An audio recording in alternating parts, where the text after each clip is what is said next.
सर्वांना नमस्कार. लोकनेते आदरणीय विलासरावजी देशमुख साहेबांना सर्वप्रथम विनम्र अभिवादन करतो. जे जे नवं ते ते लातूरला हवं असं म्हणणारं व्यक्तिमत्व म्हणजे आदरणीय आपले साहेब. आणि त्याच युक्तीतनं त्याच विचारांची प्रेरणा घेऊन क्रेडे लातूरनं आदरणीय जगदीश कुलकर्णी साहेबांच्या अध्यक्षतेखाली या लातूर शहरामध्ये क्रेडे लातूरच्या वतीनं आयोजित एक्स्पो, या एक्स्पोचे उद्घाटक सर्वांना हवा वाचण्याचा चेहरा लातूर शहराचे लोकप्रिय आमदार, माजी कॅबिनेट मिनिस्टर व आता फार या ठिकाणी बोलणं उचित नाही, पण आपल्या सर्वांच्या मनामध्ये असलेलं व्यक्तिमत्व म्हणजेच आदरणीय अमित विलासरावजी देशमुख साहेब. याचबरोबर या कार्यक्रमाला उपस्थित प्रमुख पाहुणे म्हणून लाभलेले माजी कॅबिनेट मिनिस्टर माननीय आमदार आदरणीय संभाजीभाई पाटील साहेब. याचबरोबर माजी कॅबिनेट मिनिस्टर सर्वसामान्यांचे नेते आदरणीय संजयजी बनसोडे साहेब. याचबरोबर या शहराचे लातूर मतदारसंघाचे सर्वांचे लाडके खासदार आदरणीय डॉक्टर शिवाजी काळगे साहेब. याचबरोबर हास्यजत्रा फेम महाराष्ट्रात नव्हे, आता जर साहेबांनी सांगितलं की आता देशभरामध्ये एक लोकप्रिय अभिनेत्री म्हणून ज्यांची ओळख, या कार्यक्रमाच्या मुख्य आकर्षण अशा आदरणीय प्राजक्ता माळी मॅडम, क्रेडे लातूरचे अध्यक्ष, ज्यांनी अतिशय उत्कृष्ट काम या 2 वर्षाच्या कार्यकाळामध्ये केलं. आणि ते जरी म्हणत असतील की भारतीने वेगळ्या उंचीला नेला क्रेडे लातूर, पण माझं सर प्रामाणिक मत आहे की सगळ्यात उंचीला नेण्याचं श्रेय हे फक्त आदरणीय जगदीश कुलकर्णी साहेबांना आहे. असं व्यक्तिमत्व म्हणजे आदरणीय जगदीशजी कुलकर्णी सर. एक्स्पोची संकल्पना ज्यांच्या माध्यमातून आली आणि त्यांनी सुरुवात केली असे आदरणीय माजी अध्यक्ष Subhashji Belambe sir, founder president Deepakji Kotolar sir, त्याचबरोबर एक्स्पोचे कन्व्हेनर किंवा चेअरमन उदयजी पाटील सर, क्रेडे लातूरचे 24/7 असे सेक्रेटरी जे अगदी सायलेंटली वर्क करतात असं व्यक्तिमत्व म्हणजे आदरणीय संतोषजी हत्ते सर. आणि या व्यासपीठावरील सर्वांची मी नावं घेऊ शकतो, पण त्यामध्ये अधिक वेळ घेणार नाही. या कार्यक्रमाला उपस्थित सर्व वुमेन्स विंगच्या सदस्य, यूथ विंग, सर्व समाजातील पत्रकार बांधव, शुभचिंतक, हितचिंतक, लातूरकर व मराठवाड्यातून सर्व अध्यक्ष क्रेडेचे आलेले, या सर्वांचं मी मनपूर्वक क्रेडे महाराष्ट्राच्या वतीनं मी या ठिकाणी स्वागत करतो. लातूरच्या वतीनं सुद्धा सदस्य म्हणून स्वागत करतो. साहेब, खरं तर एक गोष्ट सांगू इच्छितो.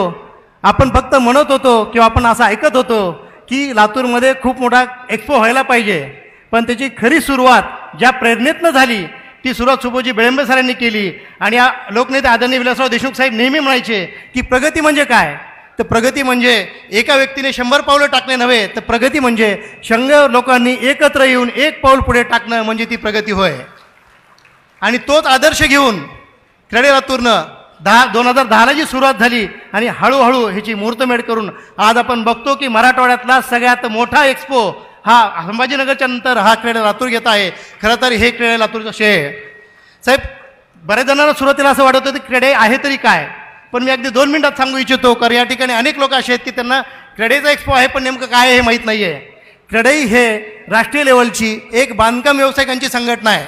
साधारणतः 270 शहरामध्ये 14,000पेक्षा जास्त सदस्य असलेली संघटना आहे. आणि महाराष्ट्रामध्ये आज 67 चॅप्टरच्या माध्यमातून 4,000 सदस्य असलेली संघटना आहे. सर, क्रेडेचं एक वैशिष्ट्य आहे की क्रेडे हे पूर्ण नॅशनल लेवल आणि स्टेट लेवलला PMO ऑफिस आणि CM ऑफिसचे डायरेक्ट कनेक्टिंग आहे. आणि सगळ्यात महत्त्वाचा भाग की राज्यामध्ये कुठलाही घटनात्मक बदल असेल तर क्रेडेचा सल्ला घेतल्याशिवाय, क्रेडेचं ओपिनियन घेतल्याशिवाय कुठल्याही घटनेमध्ये बदल किंवा त्याच्यामध्ये कुठलीही तरतूद होत नाही. आता आपण बघतोय की 2019मध्ये आपण युनिफाईड DCPR आहे साहेब, त्याच्यामध्ये सगळ्यात जास्त सजेशन क्रेडेने दिले. अनेक मिटिंगा त्यामध्ये झाल्या, त्या कमिटीवरती मी सुद्धा होतो 2019मध्ये जेव्हा हे युनिफाईड DCPR झालं. त्याच्यामुळंच आज आपण लातूर शहरामध्ये जे बघतो की सुरुवातीला जो 4 मजली 5 मजली बिल्डिंगा होत्या त्या 13 मजल्यापर्यंत झाल्यात आणि आत्ताच नंतर दीपकजी कोटाला म्हणत होते की मी सुद्धा 22 मजली बिल्डिंग करणार आहे, आम्हाला नक्की शुभेच्छा आहेत. म्हणजे हळूहळू जसं विलासराव देशमुख साहेब म्हणायचे की लातूर शहर आता नगर नव्हे आता महानगर झालंय, तर खऱ्या अर्थानं त्याची प्रतिकृती ही बांधकाम व्यवसायाच्या माध्यमातून या बिल्डिंगच्या माध्यमातून ही लातूरला ओळख होणार आहे. साहेब खरं तर बोलण्यासारख्या अनेक गोष्टी आहेत पण मला माहिती ऑलरेडी भरपूर जणी खूप वेळ गेलेला आहे. पण आणखीन एक गोष्ट सांगतो साहेब की क्रीडा लातूरला याच वर्षी बेस्ट सिटी चॅप्टर म्हणून अवॉर्ड भेटलेला आहे. ह्याचं श्रेय आदरणीय जगदीशजी कुलकर्णी आणि त्यांच्या टीमला जातं. महाराष्ट्रामध्ये Tier 4 सिटीमध्ये सगळ्यात चांगलं काम हे क्रीडा लातूरनं केलेलं आहे. ह्या ठिकाणी मला अभिमानानं सांगावं वाटतं. परवाच ट्री प्लांटेशन ड्राईव्ह म्हणजे आपण CSR ॲक्टिव्हिटीमध्ये साहेब मी राज्याचा इन्चार्ज आहे CSR कमिटीचा, त्याच्यामध्ये सुद्धा क्रीडा लातूरने अतिशय उत्कृष्ट काम केलेलं आहे आणि समोर त्या ठिकाणी दिसणाऱ्या ट्रॉफी हे त्याचं म्हणजे ही सगळ्यांची जीत आहे, ही लातूरचं मान आहे, हा सन्मान आहे साहेब. याच्यामध्ये आपण म्हणतो साहेब आणखीन एक गोष्ट सांगू इच्छितो की आज शहराला बांधकाम व्यवसाय किती महत्त्वाचा आहे. आपण बघतो की देशाच्या अर्थव्यवस्थेमध्ये 22% हा इन्फ्रास्ट्रक्चरचा वाटा आहे, GDPमध्ये 7% वाटा आहे आणि एवढंच नव्हे तर देशामध्ये शेतीच्या नंतर सगळ्यात मोठा रोजगार निर्मिती करणारं क्षेत्र कुठलं असेल तर ते बांधकाम क्षेत्र आहे. आपण बघतो की बांधकाम क्षेत्राशी रिलेटेड जवळजवळ 297 एजन्सीजला आपण काम देतो. त्याच्यावरनं मजूर असेल, एक्सटेन्शन करणार असेल, ब्रिकवर्कवाला असेल, प्लास्टरवाला असेल, इलेक्ट्रिकल असेल, प्लंबर असेल, अनेक स्टॉल या सभागृहामध्ये 50पेक्षा अधिक स्टॉल या ठिकाणी आहेत. म्हणजे फक्त बांधकाम व्यावसायिक फक्त आपण पैसे कमवतो अशातला भाग नाही आहे, तर या देशाला इनडायरेक्टली एक मोठी सपोर्ट सिस्टीम म्हणून काम करतं आहे. पण साहेब दुर्दैवाने एक गोष्ट सांगतो असं या ठिकाणी सांगू इच्छितो, आपण म्हणतो की अन्न वस्त्र निवारा हा मूलभूत गरजा आहेत, पण जो शेतकरी अन्नदाता देतो त्याला आपण अन्नदाता सुखी भाव म्हणतो. पण मला असं वाटतं साहेब की आज सगळे या ठिकाणी हे क्रीम म्हणजे हा सुवर्णयोग आहे की राज्याचे सगळे मुख्य नेतृत्व या ठिकाणी आहेत. साहेब बांधकाम बिल्डर किंवा बांधकाम करणारा सुद्धा मला असं वाटतं की मूलभूत गरजा देणारा आहे. म्हणून यानंतर आणखीन एक गोष्ट वापरलं पाहिजे की बांधकाम करणारा हा सुद्धा म्हणजे बिल्डर सुखी भाव असं आपण म्हणलं पाहिजे असं मला या ठिकाणी वाटतं. फक्त अन्नदाताच का, अन्न वस्त्र निवारापैकी मुख्य सगळ्यात महत्त्वाची मूलभूत गरजा पूर्ण करणारा हा निवारा देणारा बांधकाम व्यावसायिक हा बिल्डर हा सुद्धा सुखी झाला पाहिजे. कारण हा सुखी झाला तर जसं रोजगार निर्मितीला आपण बघतो की एक चांगला देणारं क्षेत्र आणखी मिळेल. साहेब आणखीन एक महत्त्वाची गोष्ट सांगू इच्छितो की बिल्डर हा अगदी प्रामाणिकपणे 49% टॅक्स गव्हर्नमेंटला देणारा हे एकमेव क्षेत्र आहे साहेब. कुठली चोरी नाही, चपाटी नाही. पण ते काय झालं आहे फिल्म इंडस्ट्रीमध्ये आता माळी मॅडम आहेत, पण साहेब पिक्चरमध्ये अशी बिल्डरची इमेज करतात की काही बोलतात, पैसे कमवतात, मोठे होतात आणि इनडायरेक्टली त्याची इमेज खराब करतात. पण असं नाही आहे साहेब. सगळ्यात तन मन धनानं आणि सगळ्यांना बँकेचं लोन फेडून, सगळ्यांना रोजगार देऊन, सगळ्या सप्लायरचे पैसे देऊन सगळ्यात शेवटी जे राहतील ते बांधकाम व्यावसायिकाचे पैसे आणि त्याच्यावरती सुद्धा इन्कम टॅक्स.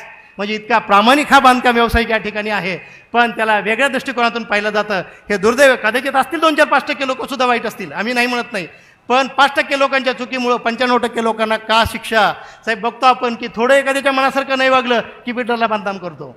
आणि सगळ्यात महत्त्वाची गोष्ट साहेब आपण म्हणतो की शहर आणि देश डेव्हलप व्हायला पाहिजे, तर मी असं म्हणेल साहेब की इन्फ्रास्ट्रक्चर शिवाय देशामध्ये कुठलीही डेव्हलपमेंट दिसत नाहीत. आपण आज बघतो की दुबईमध्ये पडोला साहेब मला बोलू द्या, दुबईमध्ये आपण म्हणतो की नाही साहेब आपण म्हणतो की दुबई हे इन्फ्रास्ट्रक्चरमध्ये सगळ्यात पुढे आहे, की दुबई हे खूप डेव्हलप झालं.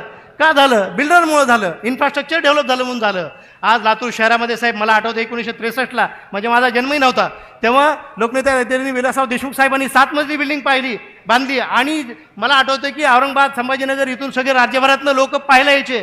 साहेब आमच्यासाठी कौतुक होतं ते लिफ्टमध्ये बसायचं. माझ्या वडिलांनी पहिल्यांदा घेऊन आले, मी तर म्हणजे जेव्हा लिफ्ट माहीत नव्हती आपल्या इथं आणि साहेबांनी पहिली वसवली होती. मला सांगायचं हे की जोपर्यंत या शहराचा विकास डेव्हलपमेंट होत नाही, विकास म्हणजे काय, इन्फ्रास्ट्रक्चर आहे, बिल्डिंग आहेत, जोपर्यंत लोकांना आपण एक स्टँडर्ड लेवल मेंटेन करून देत नाहीत. साहेब आणखीन एक गोष्ट सांगू इच्छितो, क्रेडाई हे तो भरोसा आहे हे स्लोगन आहे. हे काय आहे? कारण क्रेडाई सगळ्यात पहिले ग्राहकांच्या हिताचं बघतं, ग्राहकांना कसं दर्जेदार सुविधा देता येईल बघतं, क्वालिटी कशी मेंटेन करता येईल ते बघतं. आणखीन एक गोष्ट सांगू इच्छितो साहेब, क्रेडाई महाराष्ट्र रेटॉकच्या माध्यमातून जे एक्सपिरियन्स असलेले बिल्डर आहेत त्यांचे वेगवेगळे टॉकच्या माध्यमातून त्यांचा एक्सपिरियन्स शेअर केला जातो, त्यांचे अनुभव शेअर केले जातात. कारण काम करणारा चुकत असतो आणि कामं करत असताना चुका जरी झाल्या तर त्या परत होऊ नये ह्याच्यासाठी आम्हाला एक युनिव्हर्सिटी म्हणून क्रेडाई युनिव्हर्सिटीच्या माध्यमातून आम्ही एज्युकेट करण्याचं काम करतो. शिवाय फक्त साहेब बांधकाम व्यावसायिक हा फक्त पैसे कमावण्यासाठी काम करत नाही, हा ग्राहकांना दर्जेदार सेवा देण्यासाठी काम करतो. शिवाय CSR ॲक्टिव्हिटीच्या माध्यमातून प्लांटेशन असेल, सगळ्यात महत्त्वाचं साहेब, आपण वेलफेअर जे फंड्स आहेत संभाजी पाटील साहेब आपण होतात, आपल्या माध्यमातून खूप मोठं काम झालं त्या काळामध्ये. तुम्ही पोलीस साहेबांना आदेश दिले आणि आपल्या जिल्ह्यातले मला अतिशय आनंदाने सांगू इच्छितो की साहेब आपण मंत्री असताना खूप मोठं लेबरच्या रजिस्ट्रेशनचं काम झालं. अक्षरशः ज्या लोकांना म्हणजे अगदी 100-200 रुपयासाठी मरमर होती, आपल्या माध्यमातून हजारो लोकांना रजिस्ट्रेशन करून आणि हजारो रुपये आपण त्या ठिकाणी आपण त्यांना दिले. शिवाय त्यांना मुलांच्या विद्यार्थ्यांच्यासाठी किट वाटप केलं. मला आठवतं असे अनेक चांगले उपक्रम. खरं तर सांगतो मी, आपण खूप भाग्यवान आहोत लातूरकर. आपला जिल्हा खूप भाग्यवान आहे की आपल्यासाठी असे गोल्डन म्हणून नाही प्लॅटिनम आणि डायमंड असे आपले नेते आहेत जे कायम लातूरसाठी धडपडत असतात. आणि म्हणूनच आपण मराठवाड्यामध्ये बघतो की सगळ्यात एक काळ असा होता साहेब की छत्रपती संभाजीनगर आशिया खंडातलं सगळ्यात जास्त डेव्हलप झालेलं शहर होतं, पण आज त्याच्यानंतर सगळ्यात फास्टेस्ट डेव्हलप शहर असलेलं हे लातूर आहे.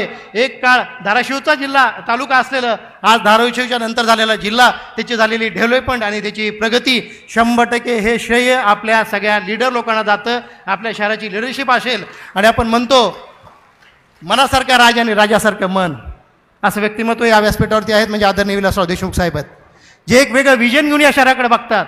फक्त एवढंच नाही, पुढच्या 25 वर्षाचा विचार, हे शहर कसं असावं, कसं डेव्हलप असावं. आम्हाला आनंद वाटला साहेब त्या दिवशी तुम्ही आम्हाला पाऊण तास वेळ दिला. आम्ही इतके खुश झालो साहेब, आम्हाला दिवसभर यावेळी सुद्धा गरज पडली नाही की साहेबांना बोलवलं आपल्याला, एवढी चर्चा केली. म्हणजे एवढं आत्मीयतेनं चर्चा कोणीही करत नाही साहेब. लढाई तर कायम सदैव तुमच्या पाठीशी तुमची आहे, पण ज्या आपुलकीने त्या दिवशी तुम्ही म्हणलात, मी या ठिकाणी व्यासपीठावर सांगू इच्छितो, साहेबांनी जाहीरपणे सांगितलं की कुठलाही बांधकाम व्यावसायिकाला काही जरी अडचण आली तर डायरेक्ट मला सांगायचं. ह्याला म्हणतात मनासारख्या राजा आणि राजासारखं मन. आम्ही खूप आनंदी झालो साहेब त्या दिवशी. आणि बाकी आम्ही इतकं म्हणजे मोटिवेट झालो की आम्हाला लक्षात आलं चांगले करणाऱ्या कामाच्या पाठीमागं कायम सदैव तुम्ही होतात, आहेत आणि भविष्यातही असणार आहेत. खरं तर अधिक या ठिकाणी वेळ घेणार नाही साहेब, एवढंच सांगतो, बांधकाम व्यावसायिक हा प्रामाणिक आहे आणि आपण नेहमी आमच्या पाठीवरती थाप दिलेली आहे. आणि साहेब आणखीन एक विनंती आहे की जी बांधकाम 1 वर्षात पूर्ण होतं, पण बराच वेळेस असं होतं की सिस्टीममुळे, प्रोसेसमुळं, ऑनलाईनमुळं, काही त्रुटींमुळे हे 2-2 वर्ष परमिशनला आणि प्रोसेसला लागतात साहेब. आमची एवढी विनंती आहे, आम्ही सगळे प्रामाणिकपणे काम करणार आहेत. फक्त सिस्टीम फास्ट केली, काम वेळेत होईल, बँकेला पेमेंट रिफंड जाईल, ग्राहकांना घरं लवकर मिळतील, त्यानंतर रोजगार लवकर मिळेल आणि ऑटोमॅटिकली या शहराचा चांगला विकास होईल. या शहराचा विकास करणं फक्त आमदार मंत्र्यांची जबाबदारी नाही, ते या प्रत्येक शहरातल्या नागरिकाची जबाबदारी आहे. आणि मला या ठिकाणी वाटतंय मी अधिक वेळ या घेतला त्याबद्दल क्षमस्व. पुन्हा एकदा मला या ठिकाणी बोलवलं आणि बोलण्याची संधी दिली त्याबद्दल धन्यवाद. जय हिंद, जय महाराष्ट्र, जय क्रीडाई.